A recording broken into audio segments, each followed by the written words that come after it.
सत्संग ऐसी जगह होती है, यहाँ आने से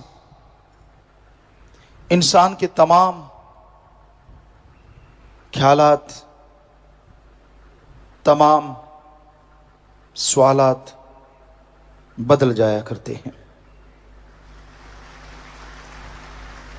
सच्ची श्रद्धा भावना से सत्संग अगर कोई सुनता है तो जन्मों जन्मों के पाप कटने शुरू हो जाते हैं। सत्संग में आओ, ध्यान से सुनो और फिर अमल करो। जो इंसान अपने पीर फकीर के वचनों को नहीं मानता, जो इंसान सत्संग सुनने के बाद भी रूहानियत को मजाक समझता है, पूरी जिंदगी मजाक बन जाती है। दुख परेशानियों का, नरकों का कारण बन जाती है। इसलिए सत्संग सुन के उसको अपने जीवन में अपनाओ तो जिंदगी में बहारें आ जाती हैं। सत्संग इंसान को वो निगाह बख्शती है,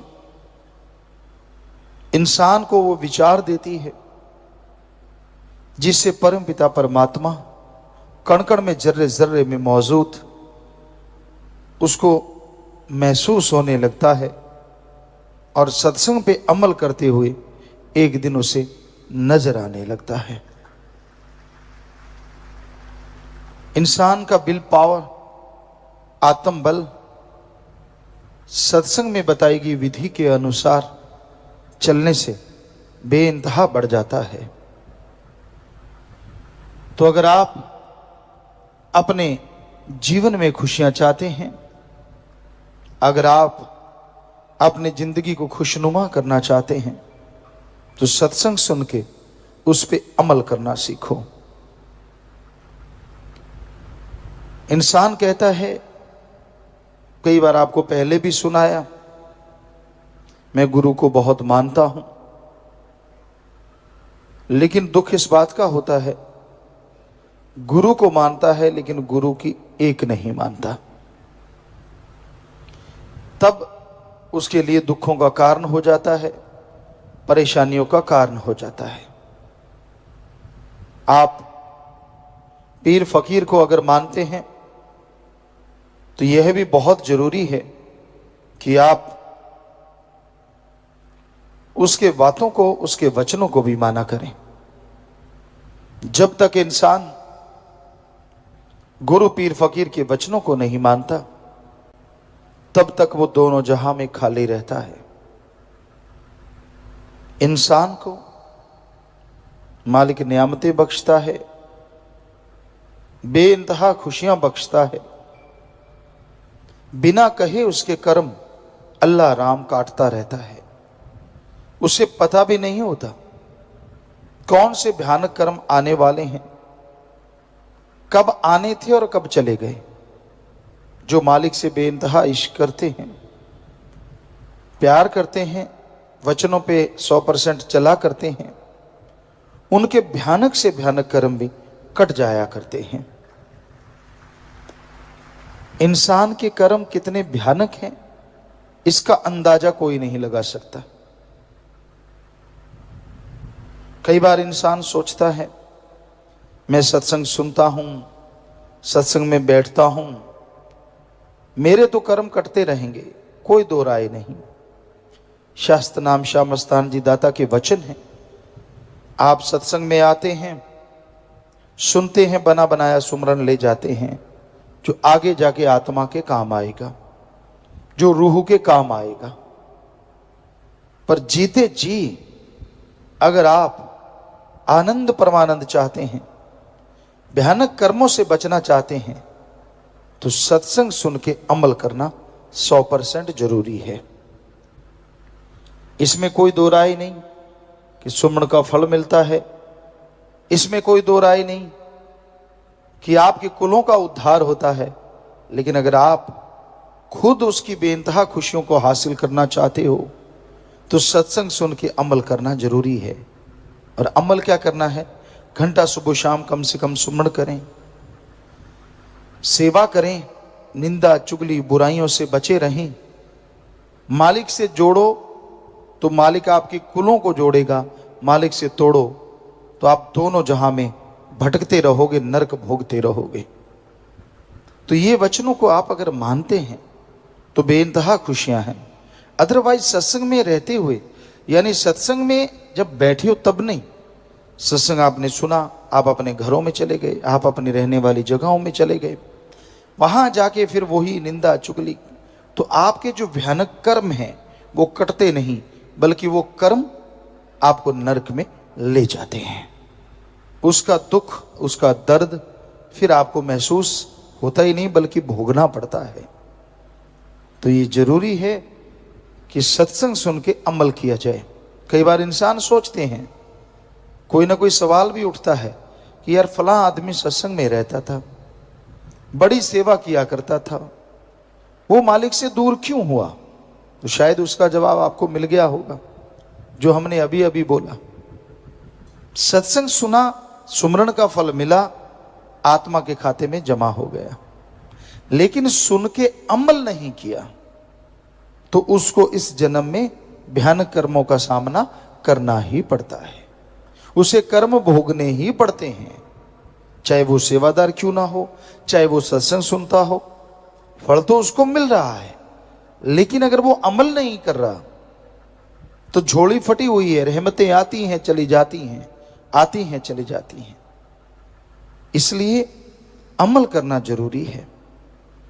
अगर आप मनमता चलते हैं, मन के कहे अनुसार चलते हैं, तो भाई फिर कर्मों का बोझ आपको उठाना होगा। पीर फकीर तो बहुत बचाते हैं, वो तो हर तरीके से बचाते हैं, हर एंगल से इंसान की नरक में न गिरने की सुविधा बना देते हैं, तरीका बना देते हैं।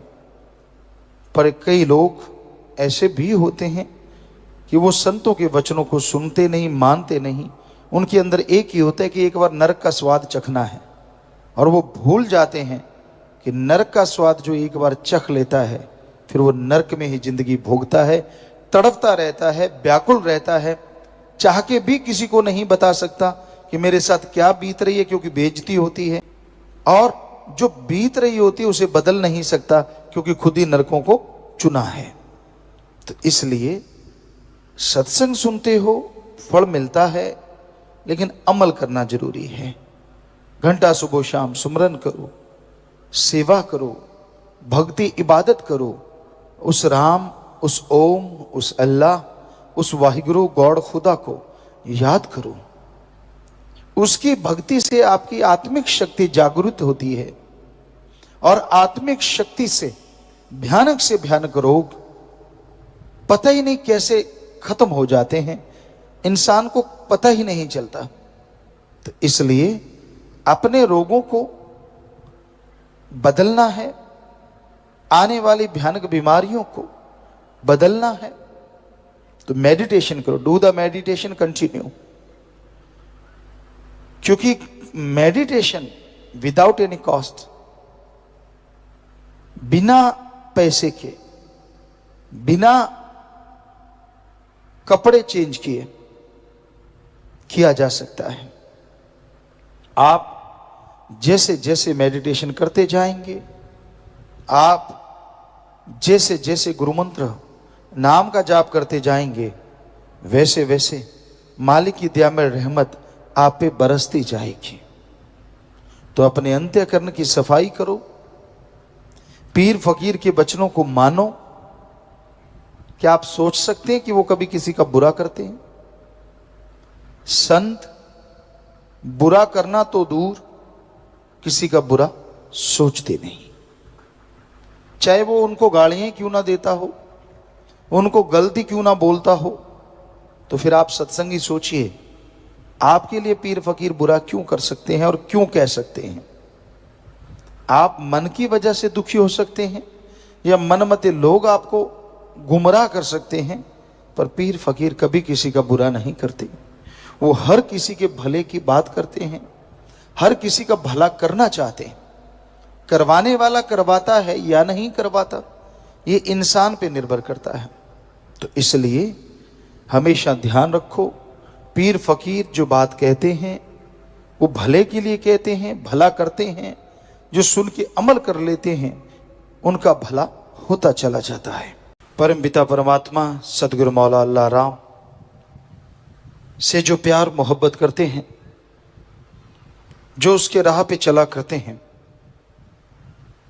उनके इरादे बुलंद होते हैं, उनके दिलो दिमाग में सदगुरु मौला समाये होते हैं।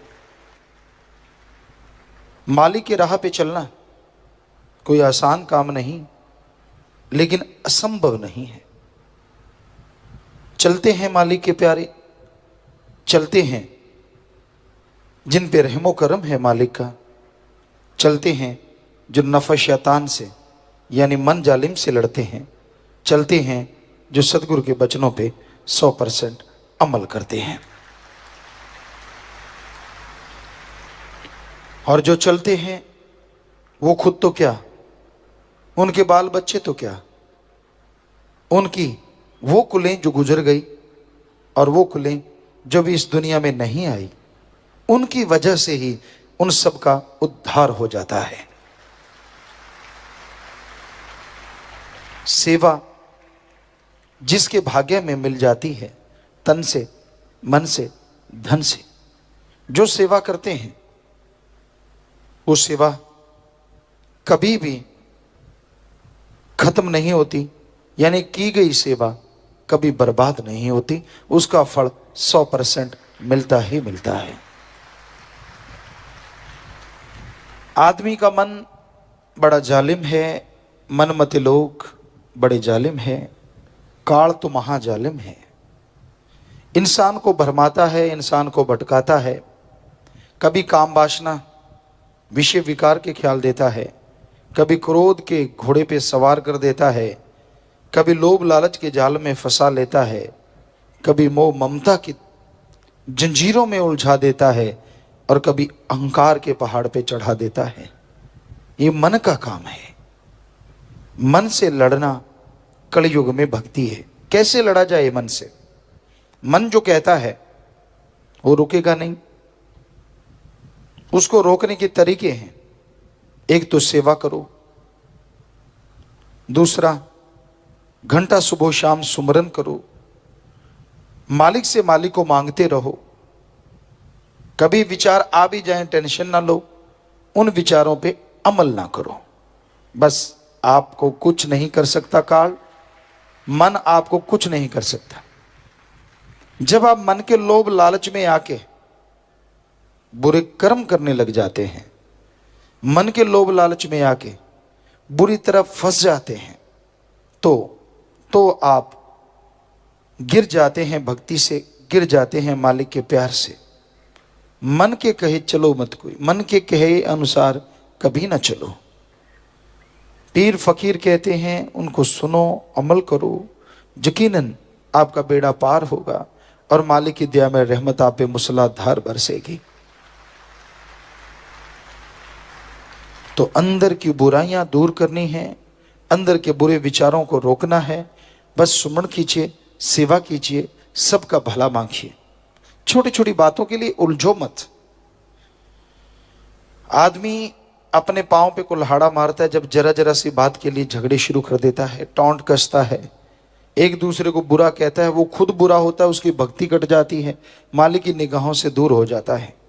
जो जितने चतुर चालाक बन के बुरे कर्म करते हैं, यानी किसी को पता नहीं चलने देना, किसी को महसूस नहीं होने देना, उनके परिवारों में, उनके अंदर ऐसी कमियां आती हैं जिसकी वजह से वो बर्बाद हो जाते हैं।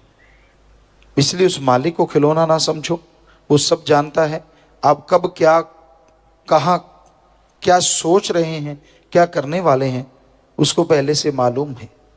कई कहते जब भगवान को मालूम होता है वो रोकता क्यों नहीं? और रोकता है। जो मालिक का प्यार करने वाले हैं, मालिक का नाम जपने वाले, उनके अंदर आवाज जरूर आती है कि तू गलत रास्ते पे चल पड़ा, तेरा रास्ता बदल गया है, अब तू बुरे कर्म करने शुरू कर रहा है, मनमते चल रहा है, गुरुमता तेरा खत्म हो गया है। लेकिन मन अहंकारी इतना दबा देता है, अरे छोड़, गुरुमते चल के कौन सा तुझे हीरे मोती मिल गए, गुरुमते चल के कौन सा तुझे जायदाद मिल गई, चल तू अपने हिसाब से चलेंगे, अपने हिसाब से जिंदगी जिएंगे। फिर अपने हिसाब से कर्मों का बोझ उठाना पड़ता है, तब कुरलाता है, लेकिन तब तक बहुत देर हो चुकी होती है। इसलिए संत पीर फकीर जो बताते हैं कि अल्लाह मालिक की आवाज तो आती है कि बुरा कर्म मत कर, मनमते मत चल। एक बार की बात है, परमपिता शास्त्राम जी दाता रहबर के पास कोई सत्संगी आए और हम भी आए थे, हमें पूरा ख्याल में नहीं आए थे या नहीं, लेकिन याद आता है कि हम आए हुए थे। तो उस किसी सज्जन ने आके पूछा कि पिताजी ये मैं घर बना रहा हूँ वैसी लाइन ने से खींच के, तो मैं जंगला इधर रखूं या उधर रखूं। अब पास खड़े जिम्मेवार थे, वो हंसने लगे, कहते यार ये भी कोई पूछने वाली बात है, तेरी मर्जी, जिधर मर्जी जंगला रख ले। परम पिताजी मुस्कुराए। सत्संगी कहने लगा नहीं मैं तो पिताजी से पूछूंगा। तो बेपरवाह जी ने फरमाया गुरसिख की भावना होती है, जो जंगला भी पूछ के रखते हैं उनके मकानों की रक्षा भी फिर मालिक ही किया करते हैं। सो ये तो एक उदाहरण है। कहने का मतलब जो गुरुमुखता की राह पे चल पड़े तो फिर दुनिया के तानों से या दुनिया की बातों से उलझना क्या, किसी से लड़ना क्या। आप अपने रास्ते पे चलते जाइए, अपने आप रक्षा संभाल सतगुरु मौला करेंगे। इंसान दिन रात दुनियावी काम धंधों में मस्त रहता है, दिन रात विषय विकारों में लंपट रहता है। हर कार्य के लिए उसके पास समय है, समय नहीं है तो वो है राम का नाम, अल्लाह वाहिगुरु मालिक की भक्ति इबादत। हर कार्य में समय देता है, पैसा खर्च करता है, शारीरिक श्रम करता है, लेकिन मालिक परमात्मा के नाम में ना कोई शारीरिक मेहनत करनी पड़ती है, ना कोई पैसा लगाना पड़ता है, ना घर परिवार छोड़ना पड़ता है, ना पहाड़ों उजाड़ों में जाने की जरूरत है।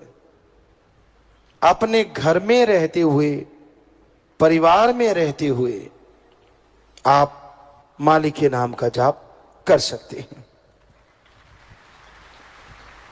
और अगर कोई त्यागी तपस्वी बन के सुमरण करे तो उसकी अगली पिछली कुलों का उद्धार पल में होता चला जाता है।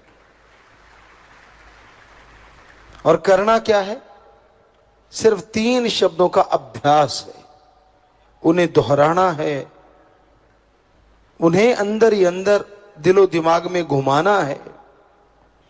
वो घुमाने की बजाय आप चुगली निंदा घुमाते हैं, बुरे कर्म करते रहते हैं, गलत बातें करते हैं, मनमते चलते हैं, और जब खुशियां नहीं मिलती फिर दोष दूसरों को देते हैं।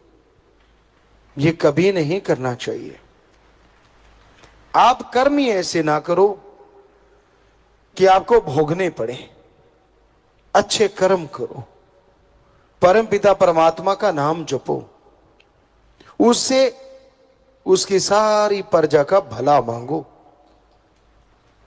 जो मालिक का नाम लिया करते हैं, मालिक से मालिक की औलाद का भला मांगा करते हैं, उन्हें ना अंदर कमी रहती है ना बाहर, वो हमेशा मालिक के रहमो करम से माला माल रहते हैं।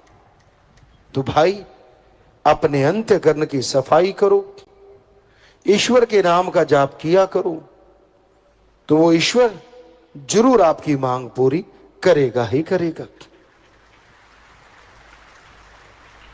जो लोग उसकी याद में समय लगाते हैं वो अंदर बाहर से उसकी तमाम खुशियों के हकदार धीरे धीरे बनते चले जाते हैं। और मालिक के नाम में जबरदस्त मिठास, लज्जत, खुशी, पर पता तो उसे चलेगा ना जो इसे खाता है। शहद है, कोई सरसों का तेल समझ के उसे खाए ही ना, तो शहद का क्या दोष। जिस तरह लोग कई पुराने समय में हीरे लाल जवाहरात को पत्थर समझ के ठोकर मार देते थे, तो ये उनकी नासमझी थी। उसी तरह आज आप राम नाम को ठोकर मारते, चुगली में, निंदा में, बुराइयों में समय गुजारते रहते हैं। और परमपिता परमात्मा का जब नाम लेना होता है, उसकी भक्ति करनी होती है, वो आपको याद ही नहीं रहता, उसकी तरफ आप ध्यान ही नहीं देते। यह गलत है। मालिक हर इच्छा पूरी करता है। इंसान जितना सोचता है उससे ज्यादा कहीं मालिक बख्श देता है।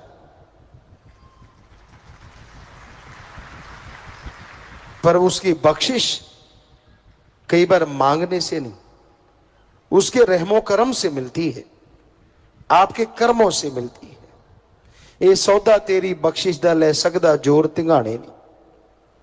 वो जिसे बख्शना चाहे पल में बख्श दे, लेने वाले पे निर्भर वो कितना लेता है। शर्माने के लिए, संकोच के लिए बहुत सारी बातें हैं। किसी को गाली मत दो, किसी को बुरा मत कहो, किसी को मारो ना, संकोच करो। लेकिन जब राम अल्लाह वाहिगुरु मिल जाए तो किस बात का संकोच। मांगो, उसकी भक्ति करके मांगो, क्योंकि मंगता वो नहीं और मंगता इंसान भी नहीं, क्योंकि अपने बाप से मांगना मंगता नहीं कहलाता बल्कि हक कहलाता है।